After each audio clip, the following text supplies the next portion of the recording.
Hello class 8, welcome to Zenith Guru. मैं हूं निकी पंडित और आज हम करने वाले हैं क्रॉप प्रोडक्शन एंड मैनेजमेंट का माइंड मैप। ऑलरेडी चैप्टर हमने कंप्लीट कर लिया है। देखो पूरा चैप्टर हम क्या करने वाले हैं, 5 to 10 मिनट्स में कवर करने वाले हैं। Yes, so crop production and management start करते हैं। बेसिकली ये पूरा चैप्टर देखो कितने पार्ट में डिवाइड है। सबसे पहले आपको एग्रीकल्चर प्रैक्टिसेस के बारे में पता होना चाहिए, कौन कौन से क्रॉप्स होते हैं, एनिमल हस्बेंड्री क्या होता है, और फिर इनको हम डिटेल्स में जानेंगे। राइट, सो सबसे पहले क्या है, एग्रीकल्चर प्रैक्टिसेस। एग्रीकल्चर प्रैक्टिस में क्या होता है कि हम क्रॉप्स को ग्रो करते हैं।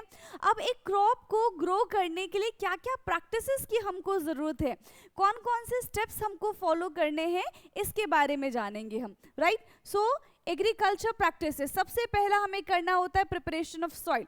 जब तक हम सॉइल को प्रिपेयर नहीं करेंगे तब तक हम कोई भी प्लांट ग्रो या फिर कोई भी क्रॉप का प्रोडक्शन नहीं कर सकते हैं। राइट, सेकेंड है, एक बार अगर हमारा सॉइल प्रिपेयर हो गया तो हम क्या करेंगे, सोइंग ऑफ सीड्स, उसमें सीड्स को सोन करेंगे। अब सीड्स को सोन करने के भी डिफरेंट मेथड्स हैं, हम उन पे भी जाएंगे। फिर एडिशन ऑफ न्यूट्रिएंट्स, अगर हमने सीड्स सोन कर दिया है, हम चाहते हैं कि हमारा प्लांट हेल्दी ग्रो हो, ठीक है, तो हम क्या ऐड करेंगे, उनको न्यूट्रिएंट्स देंगे। जैसे हम खाना खाते हैं, पानी पीते हैं ना अपनी अच्छी हेल्थ के लिए, तो ऐसे ही हमें प्लांट्स को भी करना पड़ेगा। फिर देखो खाना दे दिया हमने, हमें फिर इरिगेट करना पड़ेगा, उनको पानी देना पड़ेगा। फिर उनमें अगर कोई वीड्स आ जाते हैं, वीड्स यानी कि अनवांटेड प्लांट्स अगर आ जाते हैं तो हमें उसको भी रिमूव करना पड़ेगा, अदरवाइज वो हमारे प्लांट्स का खाना और पानी दोनों चुरा लेगा। राइट, नाउ फिर है हार्वेस्टिंग। जब हमारा जो क्रॉप है वो मैच्योर हो जाएगा तो हम उसको क्या करेंगे, हार्वेस्ट कर लेंगे, काट लेंगे, और फिर उसको हम क्या करेंगे, स्टोर कर लेंगे। तो ये पूरा क्या है, एग्रीकल्चर प्रैक्टिसेस है। राइट, अब यहाँ पे क्या होता है कि दो टाइप के क्रॉप्स को हम सोन करते हैं।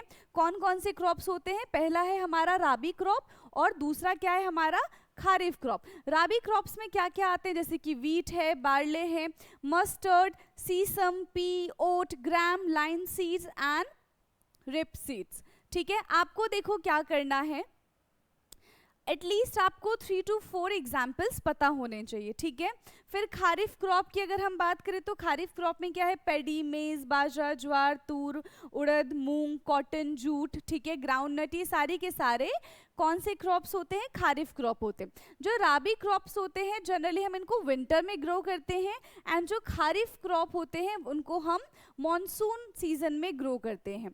समझ में आ गया।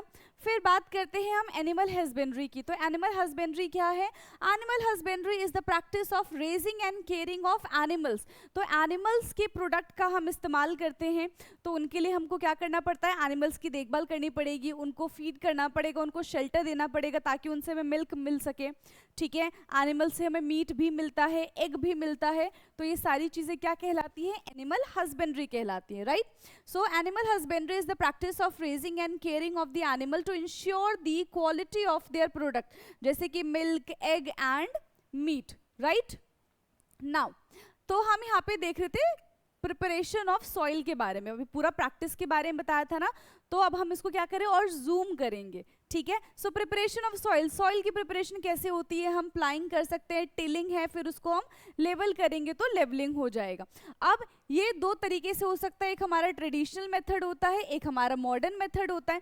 ट्रेडिशनल मेथड में हम किस किस का इस्तेमाल करते हैं, प्लाव, हो, इसका इस्तेमाल करते हैं। वहीं जो मॉडर्न मेथड होता है वहाँ पे हम कल्टीवेटर का इस्तेमाल करते हैं टू प्रिपेयर दी सॉइल। अब सॉइल का प्रिपरेशन हो गया। राइट, इसके बाद क्या है, हम सीड्स को सोन करेंगे। अब सीड्स को सोन करने के भी दो तरीके होते हैं। कौन कौन से दो तरीके हैं, एक हमारा ट्रेडिशनल मेथड है, एक हमारा मॉडर्न मेथड है। ट्रेडिशनल मेथड में देखो क्या क्या है, ब्रॉडकास्ट है एंड फनल सोइंग है। तो इसमें क्या होता है, पहले के टाइम पे हम कैसे सीड्स को सोन करते थे, ऐसे हाथ में सीड्स लिया हमने और ऐसे ऐसे ऐसे ऐसे हमने छिड़क दिया मिट्टी में, है ना। तो इससे क्या होता था कि कुछ टाइम के बाद सीड्स थोड़ा सा नीचे दब जाती थी और फिर वहाँ से प्लांट्स ग्रो हो जाता था। और फिर उसके बाद क्या, फनल सोइंग, ये आपकी बुक में भी दिया गया है, एक फनल सा है, ठीक है, उसके अंदर हम सीड्स डालते हैं और फिर सीड्स हर जगह हम उसको क्या करते हैं, सोन कर देते हैं। तो ये हमारे ट्रेडिशनल मेथड है। बेसिकली जो ट्रेडिशनल मेथड होते हैं वो उनमें लेबर वर्क ज़्यादा होता है, बहुत ज़्यादा टाइम टेकिंग होते हैं, प्लस यहाँ पे क्या होता है, ओवर क्राउडिंग ऑफ सीड्स भी हो जाते हैं। मतलब एक ही साथ, जैसे मान लो हमने हाथ से ऐसे सीड छिड़का, तो जरूरत थोड़ी कि बिल्कुल एक प्रॉपर डिस्टेंस पे सीड्स आके सोन हो जाएंगे, ऐसा तो नहीं है। हो सकता है कि एक ही साथ बहुत सारे सीड्स गिर जाएं, जिसकी वजह से ओवर क्राउडिंग हो जाता है और एक भी प्लांट वहाँ पे ग्रो नहीं हो पाता, क्योंकि वो न्यूट्रिएंट्स के लिए एक दूसरे से लड़ रहे होते हैं। ठीक, फिर इसके बाद बात करते हैं मॉडर्न मेथड की। तो मॉडर्न मेथड में आता है सीड ड्रिल्स। इसमें क्या होता है, इक्वल डिस्टेंस इक्वल डेप्थ पे सीड्स को सोन किया जाता है। इससे क्या होता है, ओवर क्राउडिंग नहीं होता, लेबर वर्क ज़्यादा नहीं लगता, टाइम टेकिंग भी नहीं है। एंड फोर्थ, जो हम नॉर्मली सीड्स को सोन करते थे तो कभी तेज़ हवा चल गई, कभी बारिश हो गई, या फिर कुछ एनिमल्स वहाँ से जा रहे तो उन सीड्स को वहाँ से क्या कर देते थे, हटा देते थे। बट जब हम सीड ड्रिल्स की हेल्प से सीड्स को सोन करेंगे तो वहाँ पे क्या होगा कि एक डेप्थ में जाके सीड्स को सोन कर दिया जाएगा, तो और उसके ऊपर फिर मिट्टी से कवर कर देते हैं, तो बर्ड्स या फिर कोई एनिमल्स उन सीड्स को वहाँ से डिस्प्लेस नहीं कर पाता है। तो इसलिए बेस्ट मेथड है, राइट।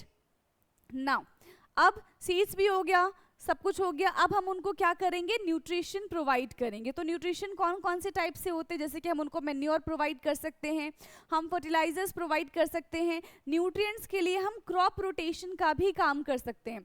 तो मैन्योर हमें पता है कि क्या होता है, एक ऑर्गेनिक सब्सटेंस है। क्या है मैन्योर, एक ऑर्गेनिक सब्सटेंस है, राइट, जो कि किचन वेस्ट या फिर जो एनिमल वेस्ट होता है उनसे बनता है। ये सॉइल के लिए बहुत अच्छा होता है, बट इसमें ऐसा नहीं हो सकता कि एक ही न्यूट्रिएंट्स की क्वांटिटी बहुत ज़्यादा रिच होती है, नहीं, ऐसा नहीं है। ठीक है, ये सॉइल की फर्टिलिटी को इन्हांस करता है, बट इनमें एज सच कोई एक चीज़ रिच नहीं होती। बट फर्टिलाइजर्स की अगर हम बात करें, सो ये तो लैब में प्रिपेयर होता है, केमिकल्स का इन्वॉल्वमेंट होता है इसमें, एंड ये बहुत जल्दी इफेक्टिव भी होता है। हमें दिखता है कि हाँ, हमने फर्टिलाइजर्स ऐड किया तो उसका इफेक्ट हमें दिख रहा है। लेकिन अगर हमने एक्सेस अमाउंट में फर्टिलाइजर्स को ऐड कर दिया तो ये प्लांट्स को डेड भी कर सकता है, और ये चीज़ मैन्योर नहीं करता, राइट। फिर बात करते हैं हम क्रॉप रोटेशन की।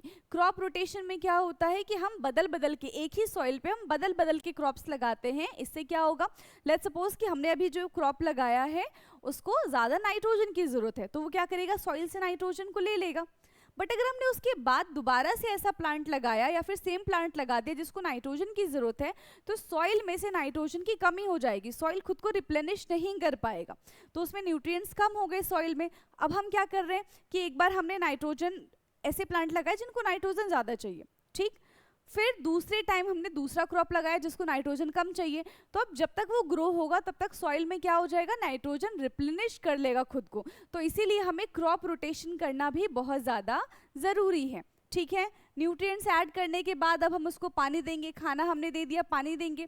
अब पानी देने के भी पहले अलग मेथड थे और अब के अलग मेथड है। देखो, जितने भी ट्रेडिशनल मेथड होते हैं वो क्या होते हैं, एक तो ज़्यादा टाइम टेकिंग होते हैं, उनमें मैनुअल वर्क बहुत ज़्यादा होता है, और जो मॉडर्न मेथड्स होते हैं उनमें मैनुअल वर्क बहुत कम होता है, राइट, इसलिए तो मॉडर्न है ना। नाउ ट्रेडिशनल मेथड की अब हम बात करते हैं तो उसमें क्या क्या है, मोट, ढेकली, चेन पंप, राहट, इन सब के पिक्चर्स आपको आपकी बुक में देखने के लिए मिल जाएगा। ठीक है, सारे के सारे क्या है, बहुत ज़्यादा मैनुवर्क करते हैं, इनमें बहुत ज़्यादा मैनुवर्क होता है प्लस टाइम टेकिंग है।